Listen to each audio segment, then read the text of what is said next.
I grew up in a very small fishing village, about an hour and a half drive from Cape Town. We were an ordinary family against the backdrop of apartheid. It was just quite vicious in its ordinariness, and yet with such devastating impacts that are still felt in the lives of, I would say, of every South African today.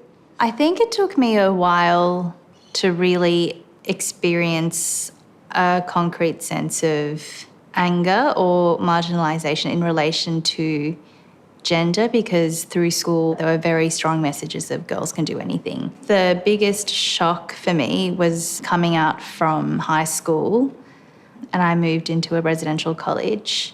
And this is a very traditional, very well-established college. It has a lot of history and politics attached to it. Suddenly, that mantra that girls can do anything seemed quite shallow, actually, because of the way in which men would dominate collective spaces, the way in which leadership in those spaces, even student leadership, was very masculine. There was a hierarchy, and women that had power were women that looked a particular way and were attached to particular men. My notion of gender was definitely informed by messages my mother gave me. So I always had to close my legs, protect your flower, as my mother would say.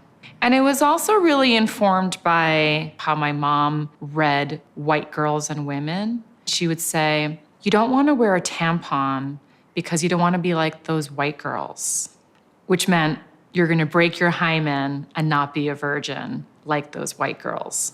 Don't shave your legs because you don't want to be like the white girls. So for me, gender was about protecting yourself from some unknown boy or man who was going to take something from you. My mom, she got divorced when I was 11 years old.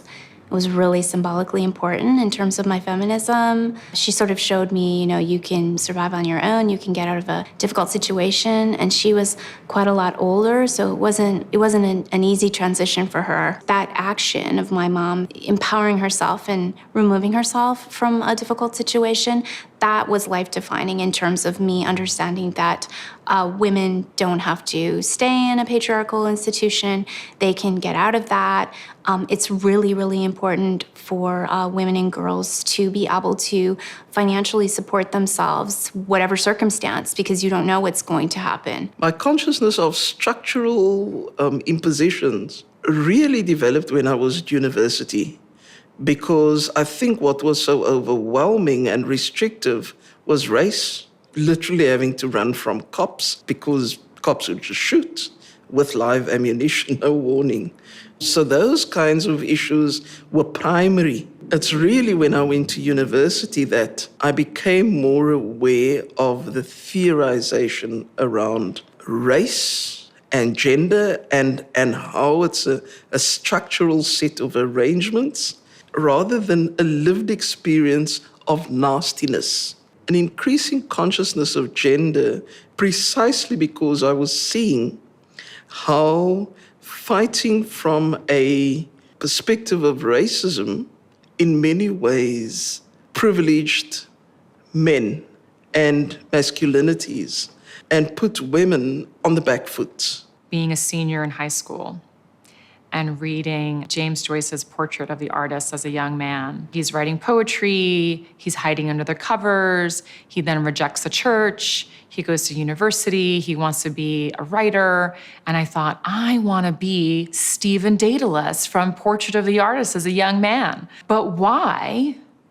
Why haven't I read a novel about a girl with the same story? Growing up as a young Puerto Rican girl in predominantly white Long Island, during the Reagan era, I never had a single book given to me either in school or on a personal level about me or about the culture I grew up in. Even though I saw my mom doing this incredible thing at school. You know, we were still facing, really problematic gendered social relations, which is why I'm so intently interested in studying those now and sort of dispelling this ridiculous idea that we have some sort of gender equality when we're facing, very high incidences of sexual harassment in school, in universities, really across society. I went to university. At that stage, photography was dominated by men. All the lecturers were male, all the tutors were male, and most of the students were male. I took out a sexual harassment case against one of my lecturers. And this particular lecturer would pick one girl, and that would be his muse. Come and be my muse. Their solution to the sexual harassment issue was to get me to have conciliation with him in his office, just me and him. And looking back on that, I just go, what? Because it was awful. It was a creep. When I came out as a feminist, a young 22-year-old in my undergraduate, a lot of people in my immediate social circle really not being able to relate to me anymore and me not being able to relate to them because I was very angry about the types of sexism and sexual harassment that myself and my friends experienced at school, like actually in a blinding rage about it, which still motivates me. I draw energy and rejuvenation from feminist women and men. That is what has been an enormous space of hope, a driving force to be able to do more. Each year, there are students coming into my classroom wanting to be a part of a feminist classroom,